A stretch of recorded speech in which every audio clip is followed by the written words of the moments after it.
This is a KOIN 6 News breaking news alert. Historic wildfires continue to devastate Oregon, destroying entire communities. Evacuees anxious to check on their homes. I think it's probably gone. I'm not about 99% sure it's gone. The whole city's gone, pretty much. Emergency responders are working around the clock, focusing on saving lives, even while evacuating their own families. Several of our people had to just do that. They had to evacuate, and then they came right back to work as soon as they got the people out. Despite orders to go now, some still decide to stay. I have too much history and too much of myself here, and I don't want to lose it. And sure, it might cost me my life, but it'd be damn well worth it. Welcome to KOIN 6 News at 11. I'm Elizabeth Din. I'm Jeff Gianola, and at 11, here's the latest on the fires burning right now across Oregon. 1 million acres of land have burned so far. We're learning tonight of 2 more deaths, bringing the total to 7 people now reported dead in Oregon, including a 13-year-old boy and his grandmother in the town of Lyons. More than 40,000 people evacuated from their homes at this hour, and tonight, 500,000 homes remain in evacuation zones, most of them under be ready or be set to go orders. On the coast in Lincoln County, the 2,400-acre Echo Mountain Complex fire has now destroyed 100 homes. And we have team coverage of these historic wildfires for you tonight. We do start with Jennifer Dowling, who talked with the family of that teenager and grandmother who died in the Beachy Creek fire. Jennifer, just a heartbreaking situation for them. What did they tell you? Well, Elizabeth, it's such a tragic story. Family members are trying to piece together exactly what happened when the fire came toward their home. They think that 13-year-old Wyatt Tofty was trying to drive his grandmother and his dog Duke out of the fire zone when he went off the road and passed away. This is home video of Wyatt Tofty in 2013, showing the family celebrating Christmas in happier times with the young man everyone knew as the sweetheart. Just such a good boy. I'm sure when they went to bed that night, they thought it was going to be just like another day. Wyatt's great aunts Mary and Susan say the family peace was shattered when Wyatt's mom Angie Massa woke up to fire surrounding the home with no way out. The flames were all around it and around the car. They say the power had gone out earlier. Dad Chris had gone in search of a generator and wasn't home. The family says Angie had gotten her elderly mom, ailing from a broken leg, into the car, but that the tires were starting to burn. If I was in that situation and I thought it was life and death, I would tell my child to run. Meantime, Dad Chris made his way around roadblocks to try to rescue his family. He first came across Angie crawling along the road and at first did not know it was her. So he helps her into the car, and then he's saying, I'm really sorry, but I've got to keep going because my family's up there. He said, I've got to get up to my son and my wife, and she scribbled, I am your wife, but I've also heard that she was able to whisper it or something, and he didn't even recognize her. They think Wyatt had returned to the family car. He got in there and tried to drive the car and start coming down the hill, then went off the hill, went off to the side for some reason. I guess, like all the tires were just burned up and everything. The pavement is so hot. He was found with his dog in his lap, and that's the way they found him. Ironically, that gives me small comfort. A GoFundMe page has been created to help Angie recover from critical burns and to get through this unimaginable tragedy. To find out that your son died in the fire, I just don't know how you deal with that. So sad, and family members say Chris, the dad, is visiting with Angie at the hospital along with other family members to help her during this very tough and tragic time. If you'd like to help the family, there is a GoFundMe page that we mentioned that is on our website. There's a link there at KOIN.com. Also, those great aunts say they're concerned that more people may be dead near the family's home on that remote road. They say there could be many more people missing. The Marion County Sheriff's Office confirms that they still have at least 10 people that are missing in this Beachy Creek fire. Back to you. Yeah, just the tragedy of these Oregon fires. Jennifer, thank you. The Beachy Creek and Lions Head fires in Marion County have now burned More than 300,000 acres combined. That's bigger than New York City. This is video of the town of Detroit, what's left of it, after fire tore through. Even the marina at the lake, Detroit Lake, gone. Home after home destroyed by the fire. Evacuation orders remain in place for thousands of homes. At this point, we don't have an exact number of homes lost, but crews are still trying to assess damage. But there are many people who now have nothing to go back to. The fire is very scary because it's like where I've grown up, and my dad took me fishing up there in Detroit all the time. And seeing the stuff that's been going on and all of it burning down is very scary. The folks in Detroit Lake are just great, and now their town absolutely wiped away. Many evacuees tell us they didn't get much notice to evacuate, were only able to grab a few things to take with them. So far, the Marion County Sheriff's Office has confirmed 4 deaths. 27 people have been reported missing from the evacuation area. Fire management leaders tell us the fires burning in Clackamas County will be one of the top priority areas in the nation. Okay, let's switch to Jenny Young outside in Estacada, which is one of the places hardest hit. What have they been using to battle these flames tonight, Jenny? Okay, Jeff, Elizabeth, just getting an update on the Riverside fire within the hour. It has burned just over 130,000 acres, nearly 250 firefighters working on it, and it is 0% contained. Now, the person in charge of the national team sent here to help battle it says that they will put a lot of horsepower into fighting this, including more firefighters, more engines, and air support. But we talked to some civilians out here today who are determined to not let this spread. An eerie drive down Highway 224 on day 5 of raging wildfires in Oregon. And once again, the sun is no match for the smoke. We shot this video this afternoon, but it's hard to tell. It looks more like sundown. We had to use our headlights. We're just driving around putting hot spots out. We caught up with these men on the side of the highway. They told us they evacuated their homes in Estacada earlier this week. Nothing like this. I've never seen smoke like this. I've never been out in something like this, but it's just something that kind of we feel like has to be done. Now they've taken it upon themselves to put out spot fires in this area. It is what it is. It's a job that needs to be done, and we're going to help out as much as we can. It's a bit tough to see through all the dense smoke, but the Riverside fires already burned through here, leaving behind miles of charred brush. However, the men told me they spotted flames rekindling as they drove by. Yeah, there was one up on the hill up here. They use shovels to beat out those hot spots. Well, we got 550 gallons with pumps and shovels and a generator run the pumps. At one point, an officer with the U.S. Forest Service asked the group to leave, saying it wasn't safe. Fire officials say with the help of better weather conditions today, firefighters were able to create fire lines around 2 fingers of the Riverside fire that threatened Estacada yesterday. Clackamas County emergency management officials say once you have left a level 3 evacuation area, do not go back. It's not safe. Don't go back until fire officials say it's safe to do so. Now, there are also many road closures around Clackamas County, including the one here that we're standing in front of. It's been up for the last 3 days on 224 at Eagle Creek. If you need a list of road closures, we have posted them to KOIN.com.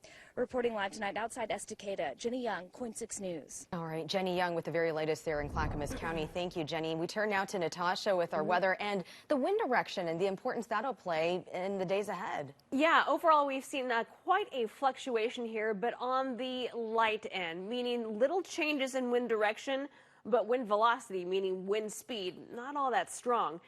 As we get into these late evening hours, we'll see a touch of an offshore flow, just a little bit. But otherwise, let's zoom in a little bit closer here, closer to the Beachy Creek fire and also Riverside fires, noticing wind speed anywhere from about 5 to 6 miles per hour. Initially, we'll see wind coming out of the southeast, but it won't stay that way. In fact, we'll see a wind reversal once again tomorrow, more of that onshore flow returning. The good thing out of all this is that we're not expecting any gusty winds upwards of 50 miles per hour happening for us. Everything going to be more or less calm. But now we have to deal with that air quality. More details on that coming up. All right, Natasha. And now the ugliness of this disaster we're going through. Officers tracked down these 2 men. They're suspected of looting in the town of Detroit after fire swept through there. They spotted a van reported to be involved in the looting, chased it to a golf course where they deployed spike strips. These men, Anthony Boda and Alexander Jones, ran from the van but were quickly taken into custody, robbing from people who have already lost everything. Deputies found several looted items in the back of that van. Well, some people in Lincoln County out on the coast can now go back to their homes, but we learned today at least 100 homes were destroyed. That's according to Oregon Emergency Management. The Echo Mountain Fire Complex still burning more than 2,400 acres. It's burning 6 miles northeast of Lincoln City. Some mandatory evacuation levels are now being downgraded. That's great news, meaning some people can go back home, but may need to evacuate again if the fire shifts. Now, we spoke with evacuees who said they had little notice earlier in the week. I think there needed to be more communication earlier in the day. But again, I understand that these situations can unfold quickly, and no one's going to be perfect. So the bottom line is we got all our horses out, we got all our people out. Well, crews are working to restore power to the hospital in Lincoln City so that can reopen. Up next, our wildfire coverage continues as we check in with evacuees forced from their homes, now seeking refuge at the Clackamas Town Center. Keep it here. You're watching KOIN 6 News. Watching out for you.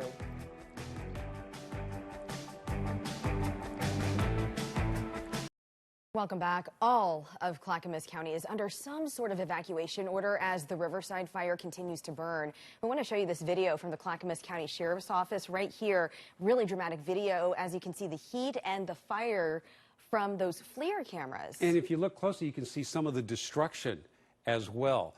So many of the homes were destroyed. We know 33 at least as of tonight. Many of those evacuees are getting help at the Clackamas Town Center. Jamie Chambers there tonight speaking to those forced to leave their livelihoods behind. Jamie, what did they have to say to you? Yeah, Jeff, there's about a few hundred people here, evacuees, that are still trying to deal with this, trying to bed down, get some sort of normalcy, but right now, anxiety seems to be everywhere. It's devastating now. The people have lost their homes, everything they've owned. Dozens and dozens of RVs, campers, and just folks sleeping in their cars again staged in the refuge of the Clackamas Town Center parking lot, sharing stories of narrow escapes and anxieties of what they might find when they return home. I'm worried for every Oregonian. Aren't you? Sandy Briers lives way out on 213 and feels fortunate to have a little comfort in her RV. But others, like Wayne Hawk, didn't have time to plan their escape. Last time you got to get a shower? Monday night. Hawk says he was lucky to get his hounds out with the fire moving in quickly.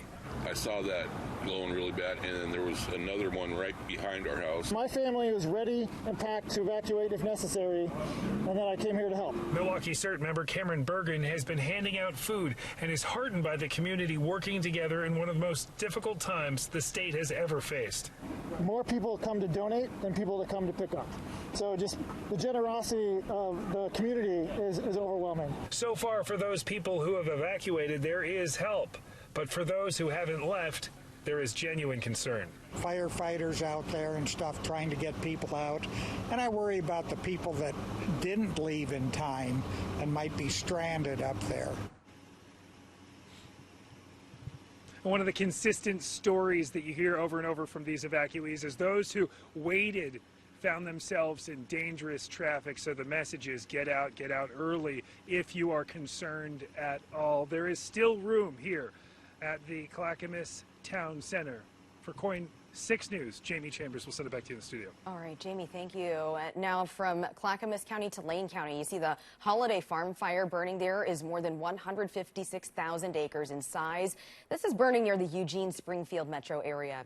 An evacuation shelter is set up at Springfield High School now. More than 17,000 buildings are threatened at this point. Plus, the Oregon National Guard has staff at road checkpoints, and that allows county deputies to patrol the neighborhoods. Also, more than 400 firefighters are working on this fire. You know, Elizabeth, we've been talking about, of course, the smoky skies, but Natasha reminds us it comes down to visibility, which can be dangerous. Yeah, whether you call it smoke or fog, whatever it is, it's not allowing you to even see down to your next exit when you're on the freeway. Take a look at your visibility right now. it's becoming more widespread, that low visibility, as smoke continues to move out to the northeast. We're down to a mile. Now, this is just reporting from your airports. There's spaces in between where your air quality is either going to be a little bit better or a little bit worse. One of our reporters was actually down towards Eugene earlier this evening. He just got back about an hour ago, and he was saying the drive to Eugene was definitely downright scary. So that was a long I-5. You can see less than a mile visibility Eugene, probably closer to about a quarter of a mile Salem, down to 1 mile. Now look out towards Madras and Bend. It took all day for the smoke to reach those areas, but now that it's there, visibility down to a mile for you. The Dalles, Pendleton, now Burns is feeling it as well, down to about 3 miles. Baker City still at 9 miles, but this smoke is going to continue to move out towards the northeast. Over to Kalama, talking about visibility that's low. We're still seeing it there. 58 degrees. Temperatures cooler than normal thanks to that smoke basically covering the sun all day. So over to Ridgefield, visibility here not too bad. At least you can see about a mile down the road or more. 53 degrees in Ridgefield. Air quality is definitely suffering. We've been talking about this a lot, so now we're looking for the opportunity to perhaps change that. But overall, the very unhealthy to hazardous categories really encompass not just Western Oregon, Western Washington, but all the way out to northeastern Oregon, Pendleton, as you make your way over towards Baker City. This is not going to change really until we can get the air moving a little bit more. Air quality alerts do remain in effect until Monday at noon. We add to that, still have a red flag warning to the south. That's right around Klamath Falls and Klamath County. Adding to the mix now, a dense smoke advisory. We were just talking about your visibility being affected by the smoke, and that's why the dense smoke advisories are in place for most of Oregon until at least Sunday night into Monday. Portland right now is at 56 degrees. Wind is calm. Your dew point, 51. You trade one thing for the next. Now we need to mix up the air just enough, but not too much because we don't want to have strong winds. But here we go into Monday night and Tuesday morning. Next chance to see some rain. This is encouraging, but you know when this next system comes through, the wind direction will be changing. We're not expecting anything terribly gusty, but you will see a change, smoke going from one direction to the next. So expect that to happen next week. You'll see some clearing, and then perhaps the next day you'll see air quality getting a little bit worse. Over to Friday. Perhaps each day next week, we might be able to tap into a little bit of rain. That's very encouraging. How much we could possibly get, that's still in the question mark category. Temperatures overall will be in the upper 60s, overnight temps right around the mid to low 50s. So some coolish days ahead with all that smoke in the air. Although we are looking forward to that rain. Natasha, thank you. Still ahead, returning to the destruction, difficult images, and we'll show you some of what's left after fire burns through a southern Oregon town.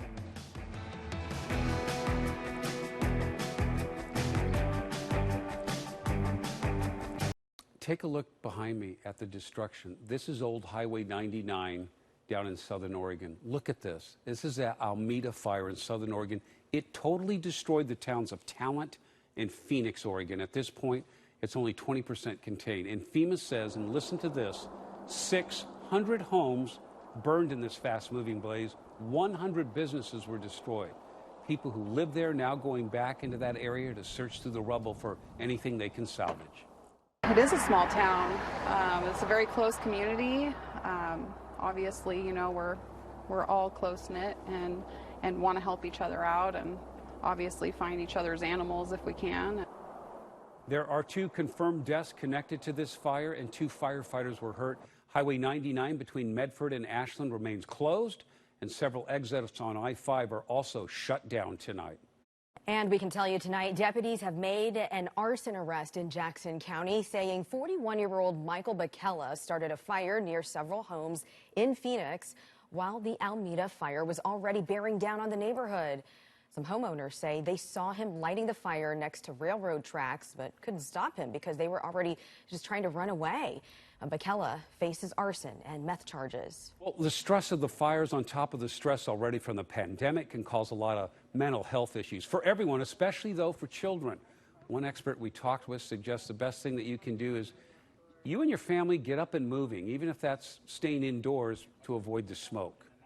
When we're in stressful situations, we start producing a lot of our hormones start producing stress, and then we're sitting there, and that all of those hormones just sit in our body. So when we're getting up and moving, whether it's walking outside or having a dance party inside, we're getting those stress hormones detoxed from our bodies. And she also suggests getting creative, get active, even if you aren't able to leave your home due to the smoke. Find ways to move inside. Just be silly with the kids. They love it. Well, right now, so many people are helping out in this time of need, and Nike is donating $1 million to help with the relief efforts. Some of that will go to immediate aid, the rest to long-term recovery in communities impacted by all these fires. Papa Murphy's is matching donations up to $100,000 for the Red Cross for the fire victims. Keep it right here. We'll be right back.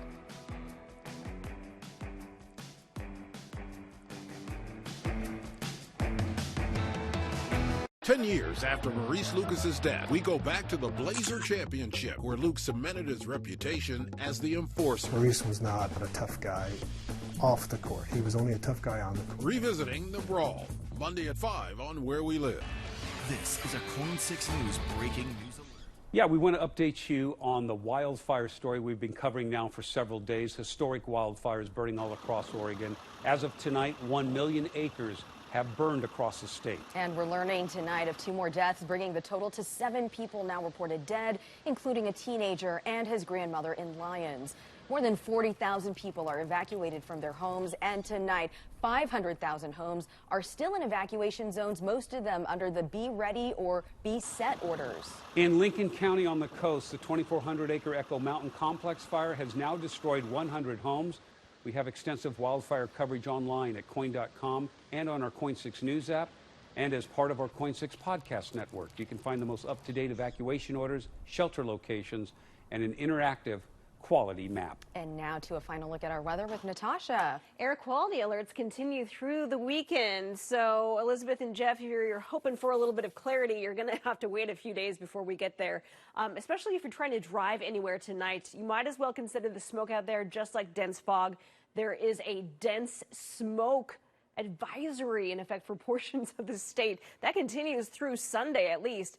Next week, we might be talking about some rain. Hey, just want to say it's great working with our good friend Elizabeth Din. Always, Elizabeth. Take care. Have a great weekend. Stay safe.